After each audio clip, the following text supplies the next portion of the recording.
Hello, this is has now demonstrating the UHC2 map I've made. So this is a world which I generated as a hardcore world in single player and then copied into a server running on my local machine as a server now. And then you'll be able to join it. It goes online. But here we are, we spawn at around 0, and there's this bedrock wall to keep players enclosed until the game starts. The spawn protection is enabled, so only an operator will be able to even break grass, and there are buttons on the wall over there, which we'll look at in a moment, but only the operator will be able to press them. However, anyone standing upon a pressure plate will activate it, and that's how you choose which team you wish to be on. So there's 7 possible teams. I'll go ahead and join the red team, which puts me on this little red raised up area. You can always jump out and change which team you're on, but the idea is to stay up here. Then we can easily see if there's anyone still running around, and once everybody's up here and ready to go, me or whoever happens to be the operator on the day will step down here and press the buttons in sequence. Okay, currently the world border, we can see around the edge there, is set to 50. So that's 50 across in total, so plus minus 25. And I'm not able to go outside of that. That's how it works. While I'm up here flying around, I will point out that over here on this particular map there is a village. There it is.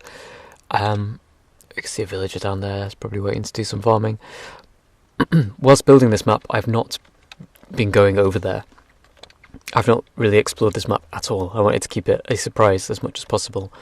All I've been doing is working within this area and underground a bit to get the redstone things in place, which includes some safety features. Maybe I'll mention that in a bit. But, yep, so I've got no idea if there's any chests in that village or what might be in them or anything. I just know that it's there, and now that you've seen this video, you know that it's there too, right next to spawn. At the end of the game, the world border will be right back here where it started. In other words, anyone still alive is going to be forced into this small area, and presumably will enter through arrow pointing to this slime iron door, because that will open when the game begins. Okay, let's look at how the game starts. First thing I'll do is reset the world border to initialize it to 1000 blocks. So I'll do that. Get the message ready. This piston has opened, which means that this is now enabled, whereas I couldn't have pressed it before. Yep, plus minus 500 on the map. The next thing to do is reset the players. This will target all players to clear the inventory, set the game mode 0, and to give some effects and a compass. So I'll do that. There we go, so I've got the regeneration effect, and I've got I would have saturation effects, but I'm not hungry, so it doesn't matter.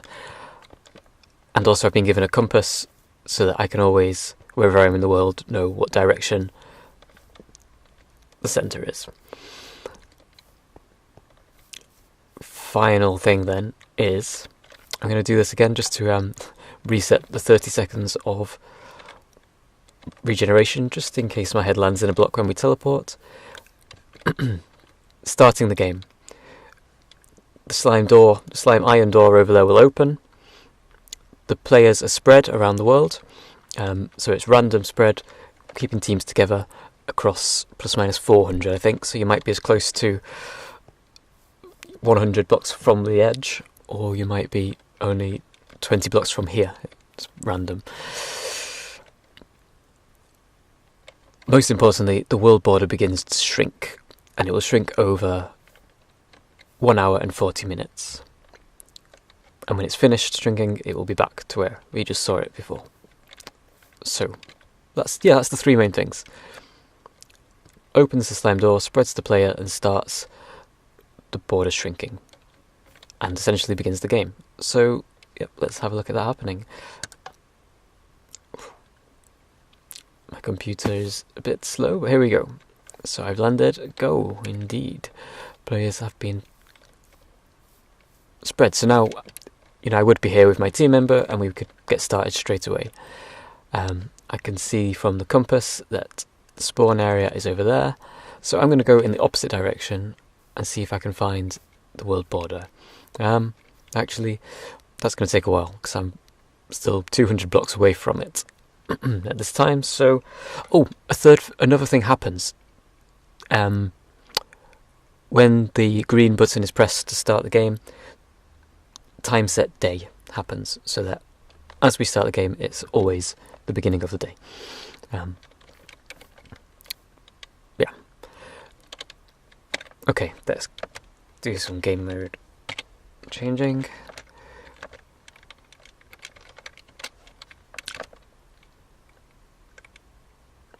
Actually, no, let's not do that. Let's leave our game mode.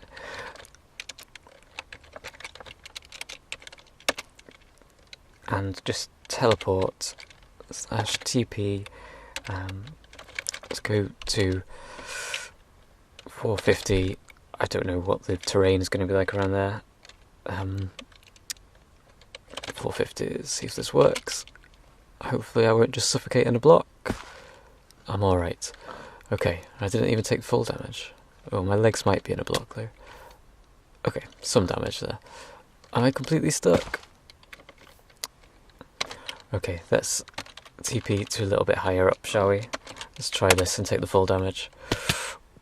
I'm not dead. That's good. Okay. I'm almost dead though, which is going to make demonstrating the next bit quite difficult. So, let's give me the effect. Effect has now effect number 10 for 10 seconds. Give me a bit of health back if I don't just squander it. Okay, here is the world border, and if we look at the edge of these blocks, we can see that it is slowly shrinking inwards.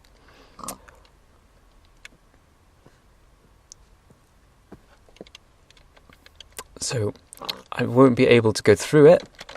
Pressing forwards doesn't work, but if I stand still for long enough, I'm now outside the world border.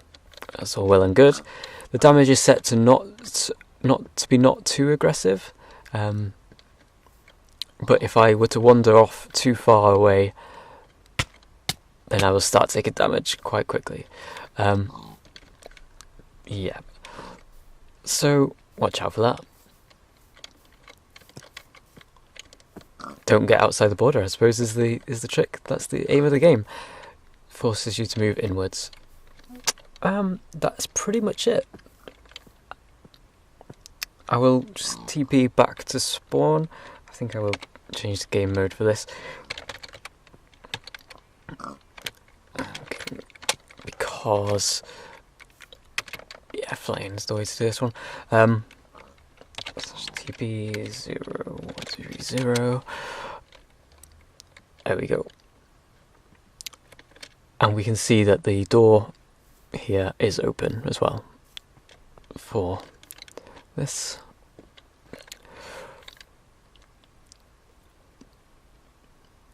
So maybe that's it, actually. Yep, there are other things I could add. I could add